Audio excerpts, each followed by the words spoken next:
இன்றைய தினம் அதிமுக ஆட்சி பல திட்டங்களை கொண்டாந்து நிறைவேற்றிருக்கிறோம். இன்னும் பல திட்டங்களை நாங்கள் கொண்டாட இருக்கிறோம்.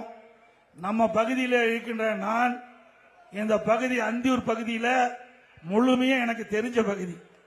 அதனால நம்முடைய மக்களுக்கு அந்தியூர் தொகுதியில் இருக்கிற மக்களுக்கு என்னென்ன தேவையோ அதையெல்லாம் அதிமுக ஆட்சி வந்தவர்கள் நிச்சயமாக உங்களுக்கு செய்து கொடுப்போம் என்பதை நேரத்தில் தெரிவிக்கிறேன். இன்றைக்கு அந்தியூர் சட்டமன்ற தொகுதியில் சுமார் 2500 பேர் இந்த குடும்ப கால் மிதி தொழிலை நம்பி இருப்பதா சொன்னாங்க. அவர்களுக்கெல்லாம் கடன் வசதி செய்து கொடுக்க வேண்டும். இந்த தொழில் சிறப்பாக நடக்க அரசு உதவி செய்ய வேண்டும் இருக்காங்க. அதிமுக ஆட்சியவர்கள் இந்த தொழில் ஈடுபட்டுள்ளவர்களுக்கு உதவி செய்யப்படும். அதேபோல பர்கூர் பகுதியில் இருக்கிற மக்கள் அவர்கள் நீண்ட நாள் கோரிக்கை பர்கூர் நாட்டின மாடுகள் மற்றும் மலை மாடுகள் ஆடுகள் மேய்ச்சல் செய்வதற்கு ஏற்பட்டுள்ள தடனை அவர் நீக்க வேண்டும் என்று கேட்டிருக்கிறாங்க.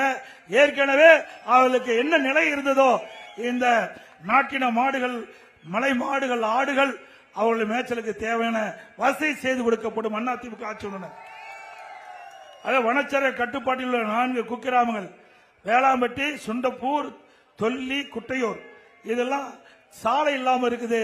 இன்றைக்கு வனத்துறையின் மூலமாக முழுமையான அனுமதி பெற்று அந்த மக்கள் தடையில்லாமல் சென்று வர தார் சாலை அமைக்கப்படும்.